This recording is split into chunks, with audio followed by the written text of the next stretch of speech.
Okay, perfect. So welcome to today's webinar. It's about how to secure consistent work in Archviz.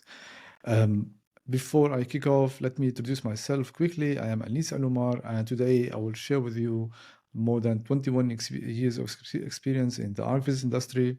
Until today, I have been able to help 36 studios, and I think this number is a little bit old. I should update it, but it's throughout my years, I have helped many studios in different sizes to grow, get new clients, enter new markets, or even stabilize revenue, restructuring the company, or training the team. And here are some of the case studies. On the left, upper left, you can see Eva Cavanios. She is one member in a team of a company doing Archviz and different types of data visualization in the US. So I helped her and the team how to streamline all the sales and marketing activities so that they can get between 2 to 5 clients every month.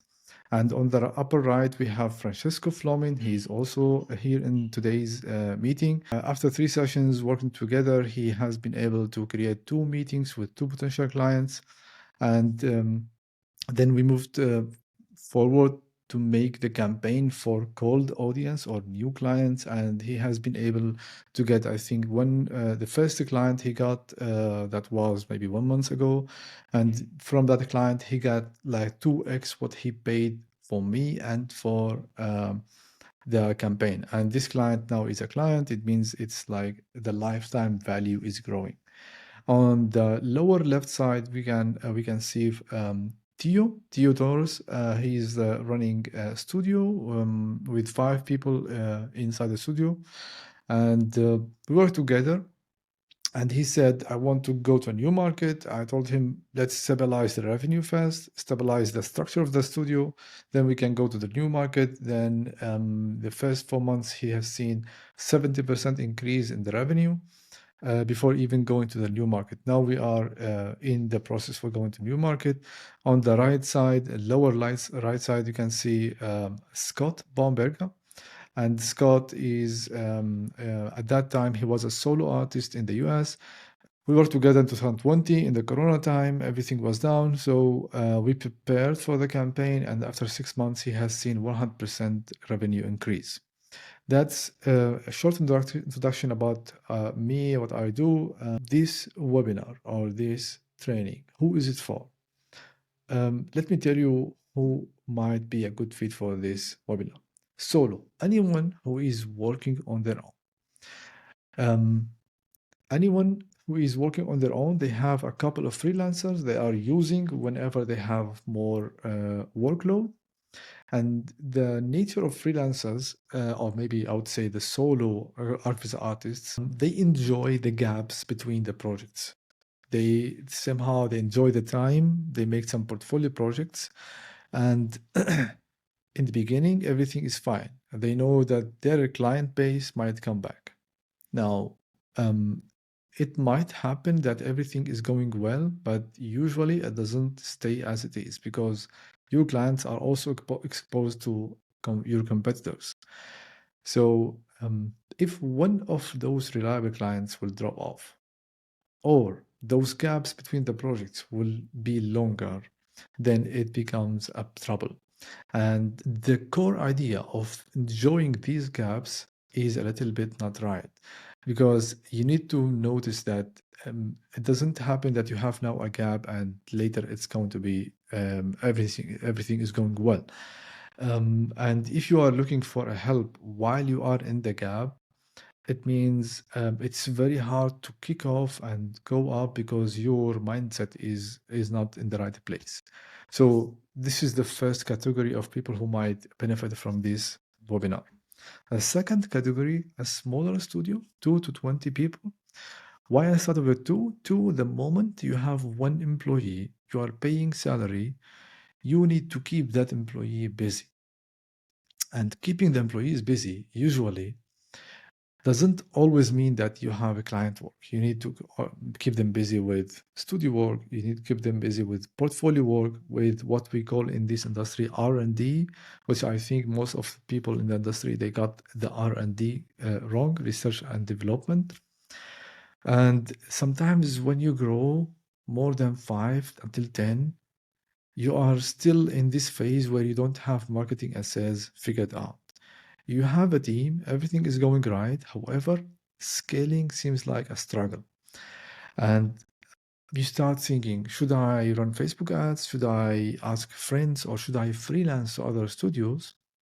This is a stage where everything is critical. Once you are like between 10 to 20, you do have some sort of salespeople or at least marketing people in place, and you might benefit from this webinar in how to streamline the actions or at least understand where should you start when you are looking for new clients, or at least keeping all the team busy and not risking losing them all because you don't have work. And the third category is a company that has 20 employees and plus. The majority of this industry, they are in the second and the first category, but the third one is also important because when you have reached like more than 20 artists, you already have work, everything is going fine, but at some point the vision is going to be blurred. You don't know where it is going now.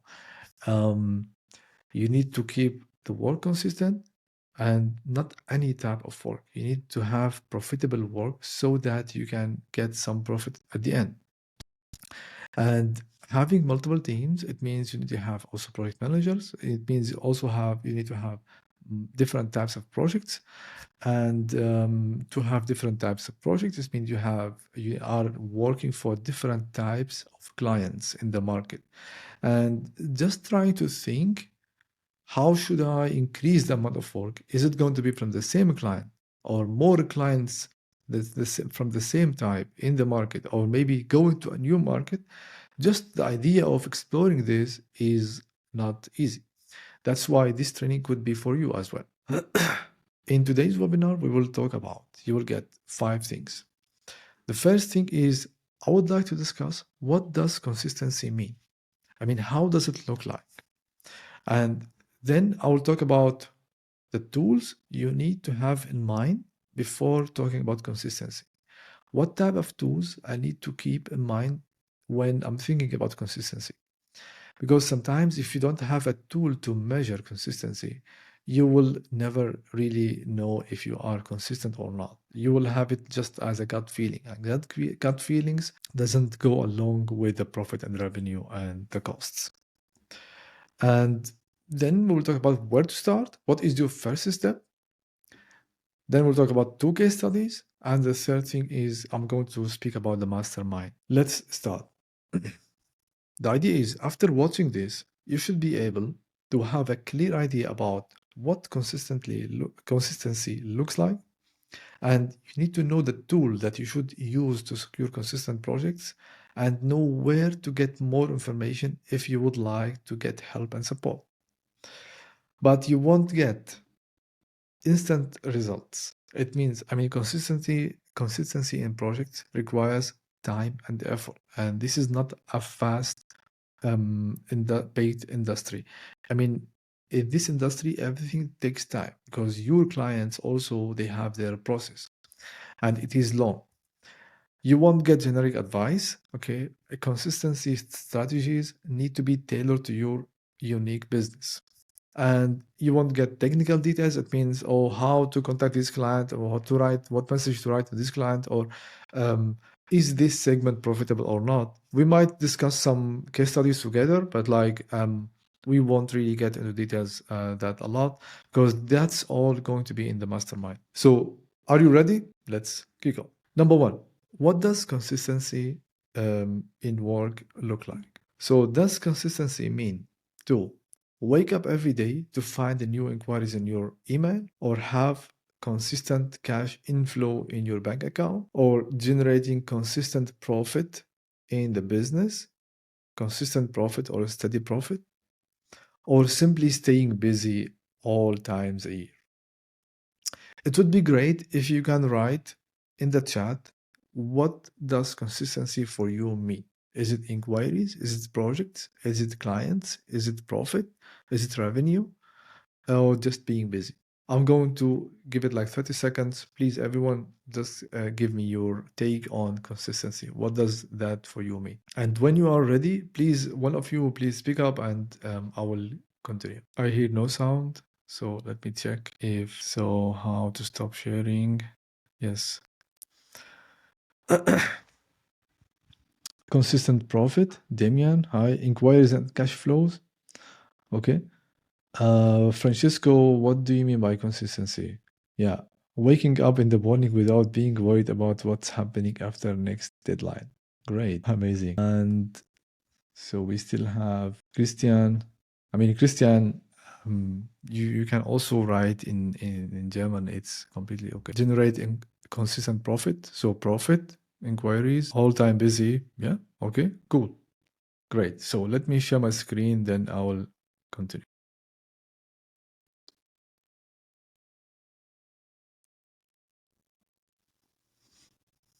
Now, is it all of that? In order for us to know the correct answer, we need a tool to measure if everything is missing. In my opinion, consistency does not come in one place, it comes in all places. It means you need to have consistent marketing, a consistent sales process, and a consistent client acquisition, a consistent actions in order for you to always get new inquiries, which means new projects, which means new clients, which means new always consistent revenue and profit. Let me introduce you to this tool. This tool is not invented by me. Okay, it is invented by a company called Strategizer. Okay, this book is a summary of this, what I'm going to show you, but they have like 4 other books about it. So I studied this book and I am a student in their company. I mean, I studied their books previously, and once they opened some sort of master classes, I signed up for them. That was 2021 and 22. And before that, I was only performing sales pipeline, I would say activation and flow. And for now, I mean, after 2022, I had a complete vision over the business. Let's introduce you to this tool, the tool called the Business Model Canvas. This business model canvas, you might have seen it somewhere. It has 9 parts. And everyone is looking to this tool as in different degrees. Some of them, they use it as a checklist. Okay, do I have this part in my business or not? Some of them, they use it in more advanced way, like what we are going to use it in the mastermind. You need to create the connections between all the parts in order for everything to work. And this canvas has 2 parts. One part is the internal, what happens in-house, and the external, what happens with the clients. I hope you can see the screen. The external part, it starts on the right side, the upper right side. It's the client segment. Then it goes to the value proposition, the middle part. The third step is the channel that happens between both of them. How you deliver the value proposition to the customer segment. And then you start the customer relationships. And the customer relationships, we'll explain it later, is the sales pipeline, which is like most people are concerned about it, but the starting point is not with the sales pipeline. And those 4 parts are contributing to the revenue streams. On the left side, you can see that you have also multiple parts. You have the key partnerships, and you have the key activities, you have the key resources, and the cost structure. The partnerships, for example, last week I met someone called Claudio. Okay, I mean, he's not a client. And he said, I have 0 website, I have 0 social media marketing, I have 0 everything. He depends on partners. It means he's under the radar. It means he doesn't really showcase his work everywhere. He's working with these partners. The more these partners, the more work these partners have, he will get more work. The more work he will have. And the key activities are everything you are doing in-house. Research and development is also included. And what resources do you need to fulfill those activities. Activities also means the production of the Archviz. And all of this, partners, you might also pay some commissions for the partners to send you the work. Or maybe you have some sort of deal. You give them some type of clients, they will give you their clients as well. And this is going to form something called the cost structure. What are the costs that you need to pay for every month or every year? Now, those two parts, it's important to differentiate between them. Something that's happening in-house, something that's happening with the client. Now, how do you decide where should I start? I mean, you need to start with the client segment, but like there should be a polar star. You need to know, how do I know that I am performing well? It all depends on two things, the revenue and the cost. The revenue, usually people take it up to the chance. Okay, if it's going to be high, amazing. If it's going to be low, okay, no worries, we can do it next year. And that's wrong. You need to have some number in mind. And the cost as well.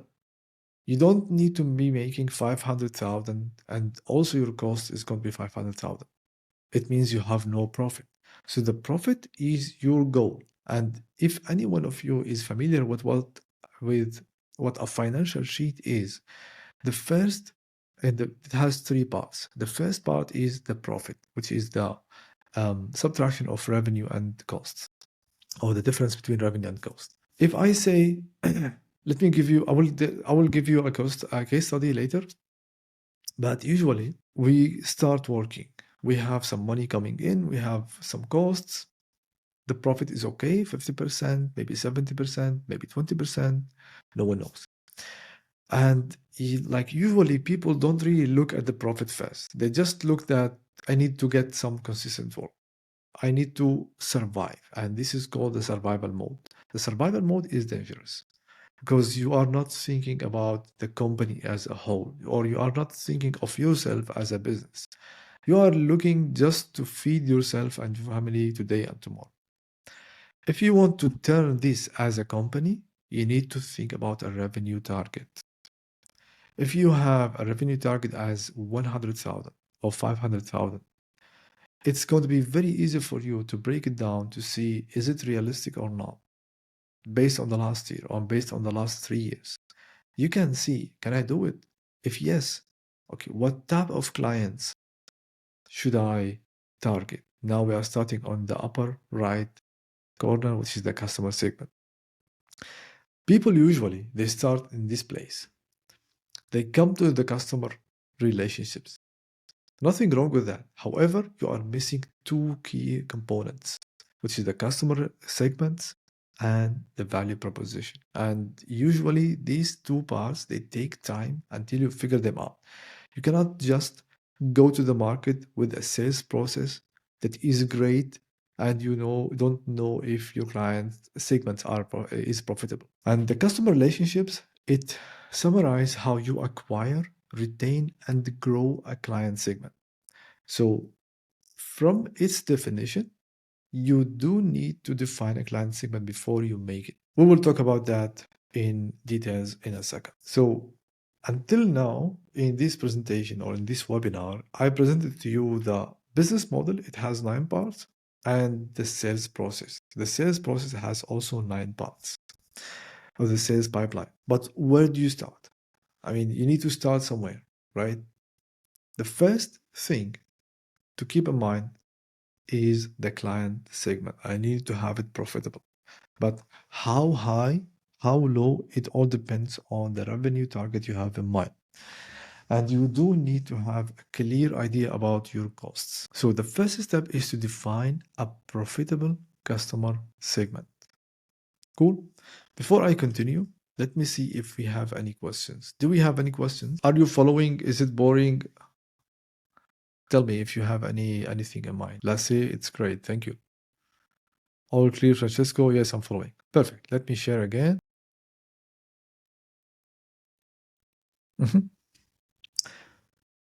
Now we need to define a client segment. We cannot just go on Google and say, who is a client of Archviz people? Okay, who is in need for architecture visualization? You will get a lot of segments. And usually we have this idea that architects, interior designers, developers, they all have the need for our work. That is completely true. They need us. However, not everyone is going to pay the right amount of money for what you are doing. So let me tell you, what does profitable mean?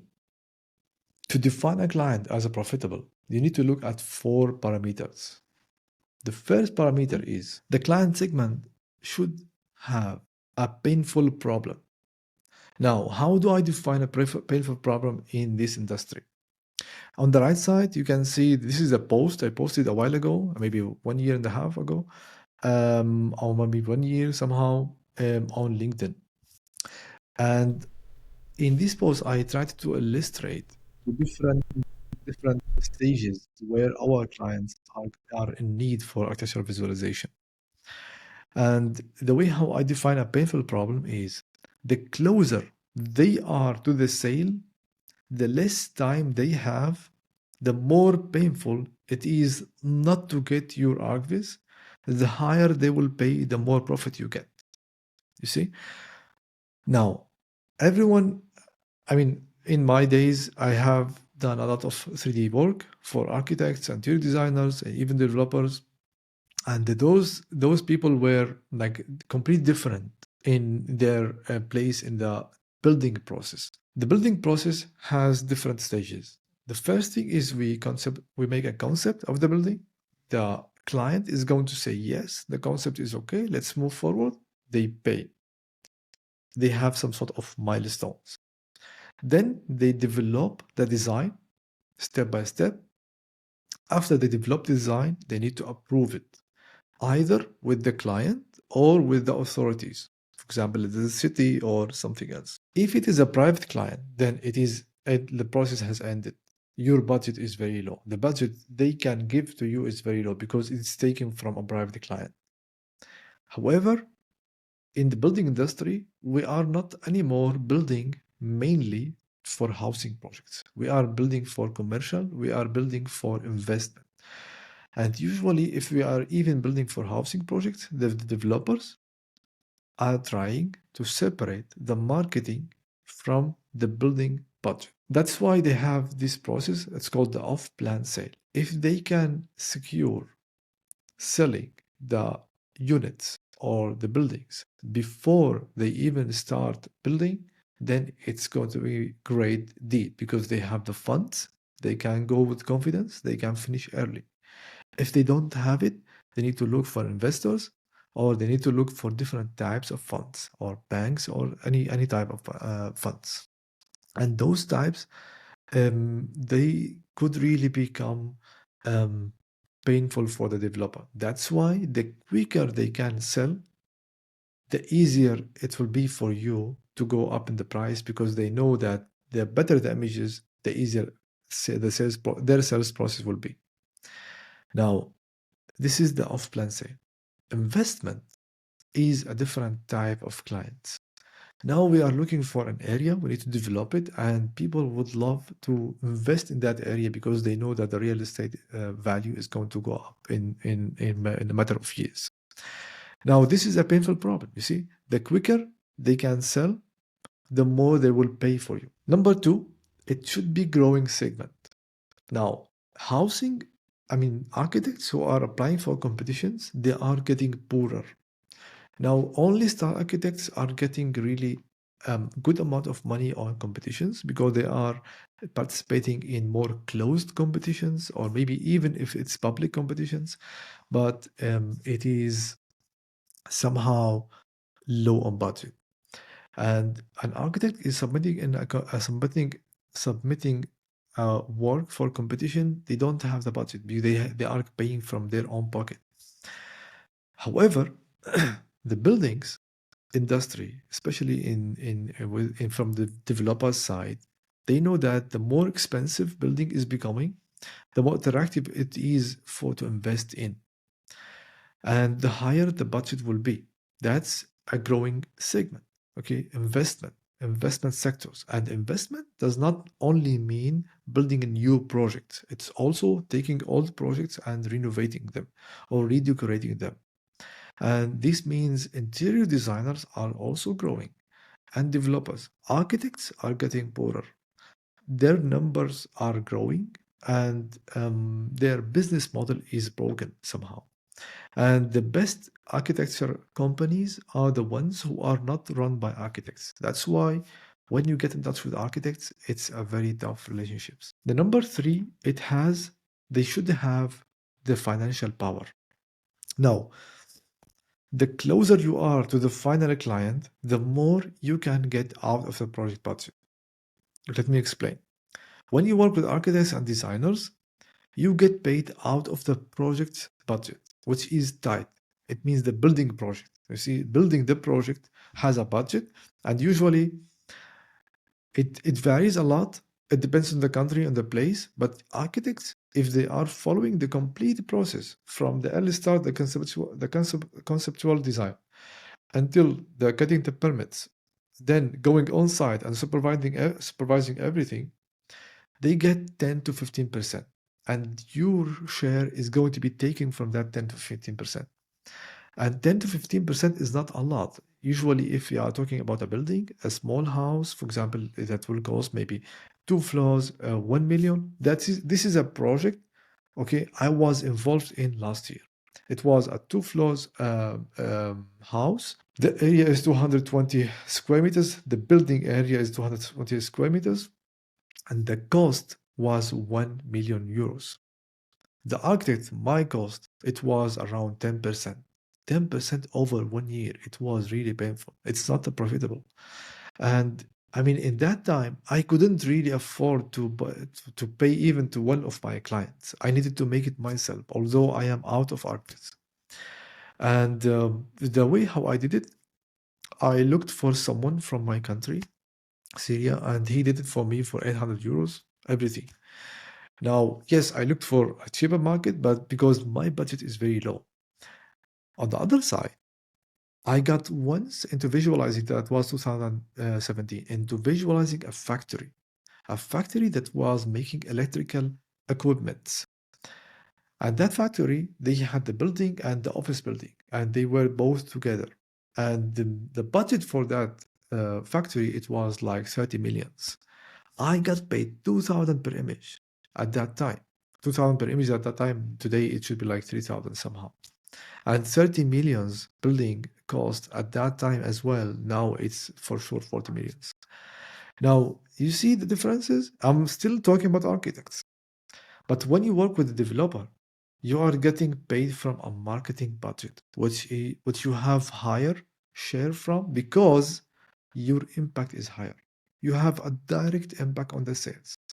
And when working with designers, your impact is, even if it's really high, but like they don't really recognize it, and they don't really acknowledge that you have a great effect. They might say between you and them, but it's not obvious. They cannot just quantify how much ROI they got on your images. That's the case. For example, I had a client. He was working with developers, and usually there are some tasks we need to do. Then together, the client is doing interviews with their clients, and he made an interview with a developer, and he said, "What was the job?" It was like flipping an apartment, and he made the new images. He said, "Can you quantify the ROI or the effect of the images I made?" And he said, "Yes, of course, I can quantify it immediately." And he said, "Well, this apartment, I told all my network about this apartment, but really no one was interested. Once I asked you to make the images, I put the image on a billboard. Just from putting the image on the billboard, I got more requests to sell this apartment. And I got 11% more money over the asking rate. Can you imagine that? It's like 11%. If you are selling an apartment for 400,000, 11% could be something. So another developer said, just because of the 3D animation that you did, we were able to secure 10 million pounds in early funds. Can you imagine 10 million pounds? What does it make for a project? So that's somehow those types of effects you need to look for. And the target audience, I mean, to define if they are profitable, they need to be easy to target. If you are paying a lot of money for gatekeepers and commissions to people in between, it's not going to be profitable. On the right side, you can see a post I also made. The way of how you can make it easy to target those people is for you to specialize. When you specialize, you get through quickly. If you are general, they need to think about where they need to fit you in the process.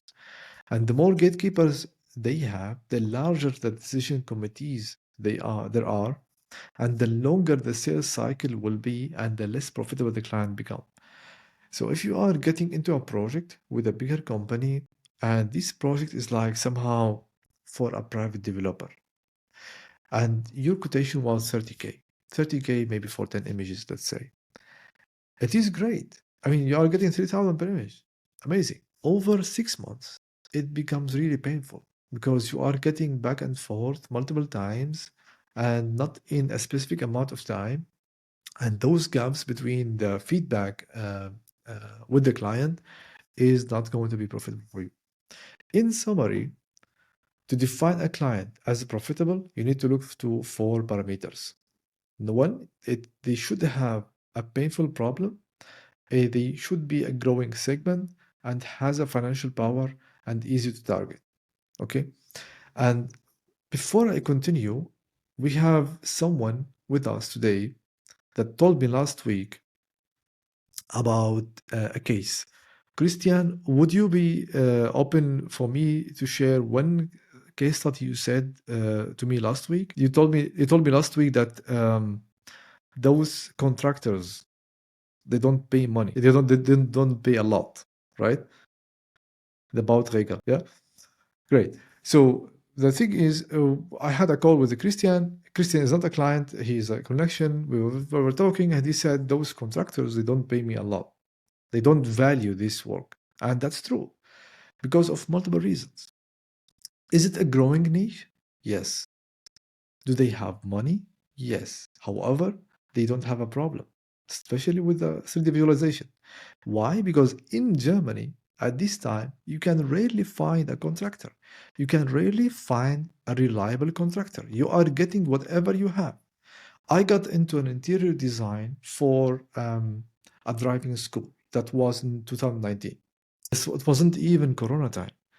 And I did a design, and the client said, Anis, can you apply it on site? And I said, yes, let's look for someone. And we looked for multiple people. You cannot find anyone who is free before 6 months. And I told him, man, they are all booked 6 months. And once we found one, he was very bad. And I needed always to work around all the mistakes he made because I didn't have the choice to choose them. Those people, they don't need the visuals, you see? And the same thing, you can look at, for example, I mean, you give me, if you would like, we can make it some sort of interactive. Give me some examples and I can tell you if it's profitable or not. You can write it in the chat if you would like. Do you Yeah. hear me? Okay. Yes. My main problem is because here in Germany we have a big real estate crisis. All becomes more expensive and people cannot buy for real estate. So your real estate like family homes becomes so expensive. There is at the moment no market for real estate. It's only big project, but my clients don't do big projects.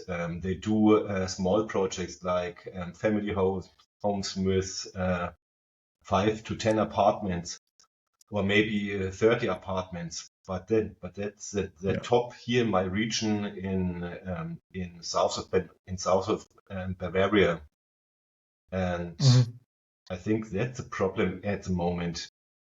My clients have no money for good visualization, and they Yes. don't see that a good visualization costs money. And that's a problem. They Yeah. all think, oh, okay, we can do it with RE, we can do it with Fever, we can find a student he makes with Blender or something like this.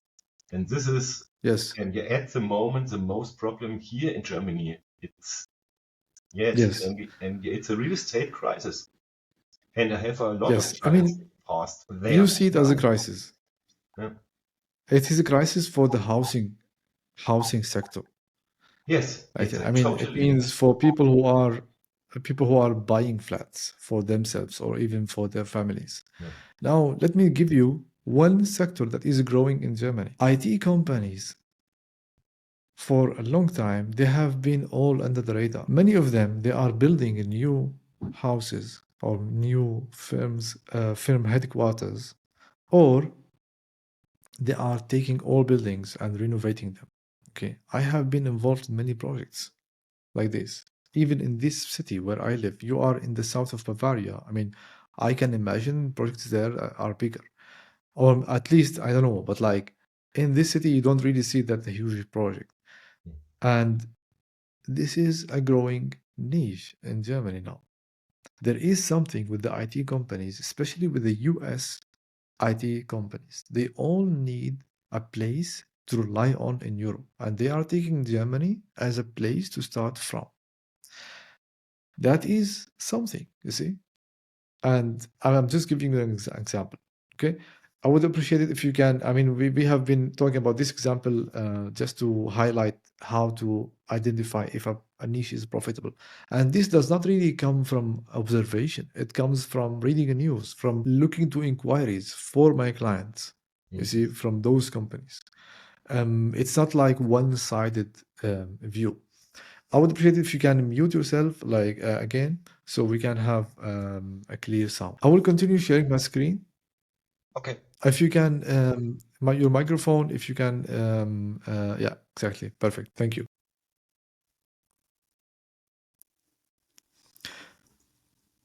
So again, keep this in mind, okay? Those are 4 things. You need always to think of them. You might always not get all of them complete top 100%, but there must be at least 3 above 80 and 1 maybe a little bit. And everything what we talked about regarding getting the client segment right and profitable is the first step in the sales pipeline, which is defining a profitable niche. The second step is you need to define the key accounts in those and accounts and contacts. It means once, let's say we are talking about these IT companies or the US companies that are building something in Germany. Okay. The first thing I would like to start is looking who are the IT companies that are looking to expand in Europe. Okay. I might contact them. And those are companies. I need to contact people inside the companies. And the contacts inside the companies, they are not always the decision makers. They could be the designers, they could be the project managers, they could be the directors. It depends on the company. And 3, I need to find a gentle, professional way to reach out to those people. Okay. And this is something all my clients get. And then you need to have some sort of follow up. You need to know how to follow up with those people, in which time, and what type of messages, and what are the ways of how to reach out to those people, to follow up with them. Your goal is going to be the discovery meeting. And usually people are away from meetings. They don't like meetings. I just want the inquiry. Meetings are essential because those people, they already have visualizers. They already have someone they are relying on. When they meet you, it's different. They can see you. They can look in the eye. They can see that you are a real guy. It's not an AI something. The discovery meeting usually, when there is no project and on the surface, it means there is something coming in 2-3 months. They don't want to discuss it with you or commit with you about this project. They want just to see if you are a real guy or not. And then we have the sales meeting. I call the sales meeting. It is a sales meeting because you are requesting a request for quotation. You are discussing the quotation. You are discussing a price. And therefore, it is a sales meeting, and you need to have a good flow of the sales meeting. How to start, how to how to end this conversation, how to make sure they say yes. Sorry. And after that, you need to make sure that you fulfill to the promise you have made inside the sales meeting. And you need to make sure this client is coming back. And at the end, you need to generate new referrals from that client. Now, let's talk about two case studies. Then we'll talk about the mastermind. Then we are finished. And we have Theo. I had already introduced you to Theo in the beginning. So Theo said, Anis, I help mostly developers. And I told him, okay, perfect. Developers who are doing single houses, single family houses, or multi-story houses, or like bigger compounds of maybe housing projects. He said, yeah, a mix of all of them. Okay, perfect. Which one is the most profitable? And then he defined that, okay. And I told him, okay, what is the right price for this if in your eyes? And he said, well, you know what, we are charging this and that now. I would love to get on this price. Okay, let's define it. We define the price, then we go to the client, not vice versa. People are always mistaking the pricing. They say, I price depending on the country, depending on the client, the project type. That's wrong. You always need a fixed starting point. If you don't have a fixed starting point, it means you don't have a profit. You cannot just imagine that you have a goal and you are going to reach this goal. If you are going to um, always have these like doubts, am I the right price? Should I lower it down? Should I increase it? I really deserve more. So that's not a pricing strategy. That's not a business. You always need to fix the starting price and make some incentives so people can sign up. And for Theo, in 4 months, he has seen 70% increase.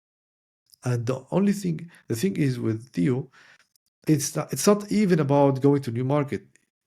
We are going now to a new market, but like their clients, they started to give him more clients from the same market. And he started getting more famous between his clients. That was something. Another studio, former studio, Matteo Ferrari. So Matteo was here in the mastermind last time. And Matteo, he said, Anis, I have hit a revenue target in 2026. 2024 looks a little bit hectic. It's not promising. If I get the same revenue target in 2024, I will be happy. We started in February, and in June, he got his annual revenue met. He met his annual revenue target in June, and now we have been doubling this, and all the numbers and the sales pipeline is saying that he will reach the doubling his number by the end of this year. So that was another case study. How we did that? We fixed the starting price, and we defined based on the price. All the clients started to filter themselves, and you can see the more clients are paying, the less painful they become, the less I would say stressful they become. And this was the second case study. I will lead now to the mastermind. I will tell you one thing. Until now, so far, we talked about the business model canvas, the 9 parts. We talked only about one part, which is the client segment. And we talked about the tool for the second one, which is it's the customer relationship comes fourth in the order of the parts of the business model. So we talked about the sales pipeline and the business model canvas, but we already mentioned only one part, which is the client segment, how to define a profitable client segment. Now, if you want to get a complete process to consistently get new projects, you should be in the mastermind. In the mastermind, we'll talk about the 9 parts. We'll talk about the sales process completely, and we will define your profitable niche. It's not theory. Last time we made it, and it was 3 days. And the first day was somehow 70% theory, and Lassie was there, and I got the feedback from them. Now I made it even more interactive. So it's not going to be a theory, it's completely for your business. It means imagine yourself getting into an event and getting out, having all the parts for your business figured out. And all you have is an action plan. What you need to do is implement it. Now, later, after that, if you want my help implementing it, you have multiple options. We can talk about them. But for the mastermind, it is a 3 days event where you get all the parts figured out for your business. It's not theory, and step by step. If you are interested, you can reach out to me and I'm happy to share more details. And in this, I will be finishing this. It's not going to be for free, it is paid event, right? If you are interested, reach out to me and I will share more details with you. And that's it for today. Tell me your feedback, tell me your questions. Damien has left, all good. So Christian has no question. You mean bigger projects have more marketing budget? 100%. Thank you, Mohammed. Great, thank you. Do you have any questions about what we talked about? Do you have any doubts? Francesco, I thought you are preparing questions. Thank you, Lasse. Or at least tell me one thing you have gotten. Yes.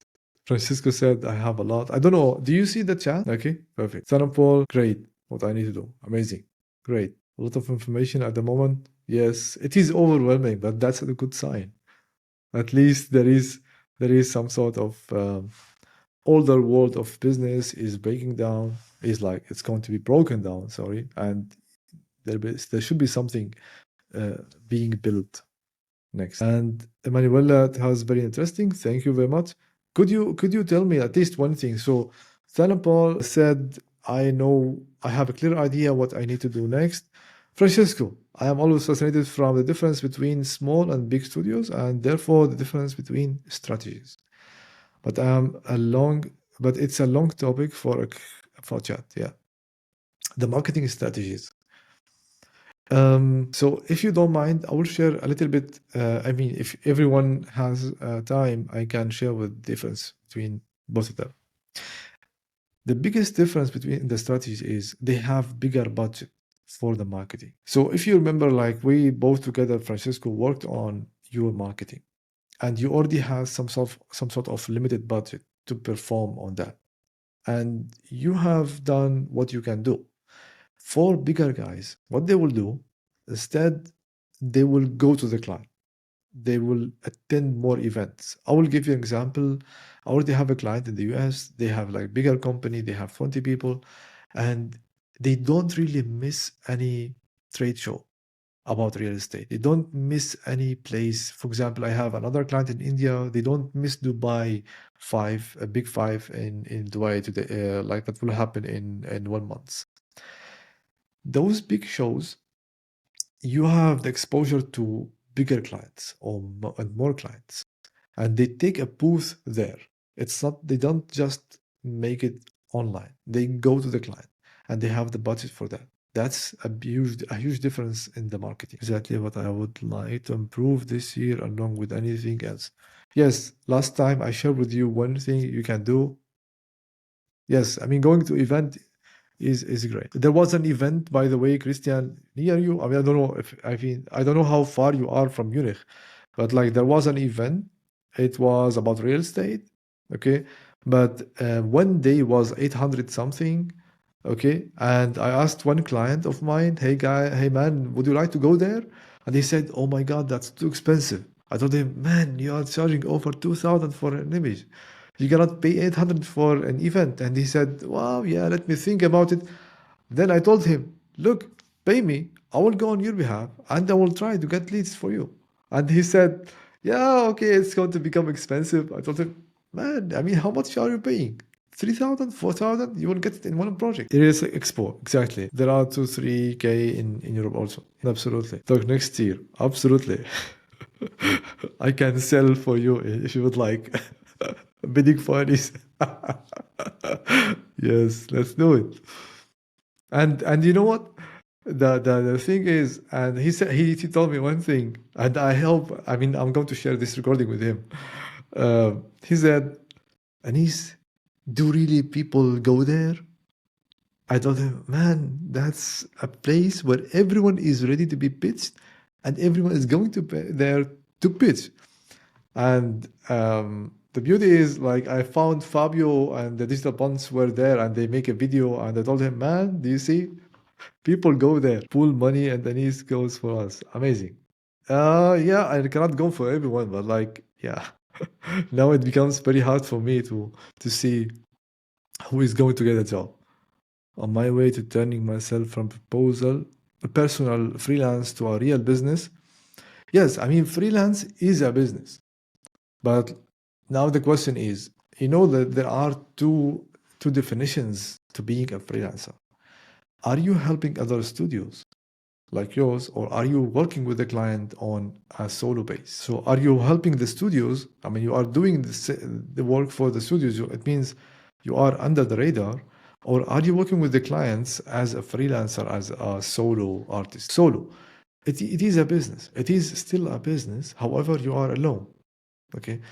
And it's going to be really overwhelming, because you need to think about all the parts yourself. It means, I mean, even on a simplified version of those 9 parts, you still need to do the marketing. You still need to contact the client and reply to them and look for new clients and find a gentle way to reach out to them.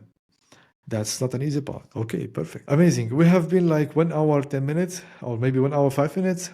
If you don't have any questions, I'm going to end this session. It will be available on, I think, LinkedIn and YouTube.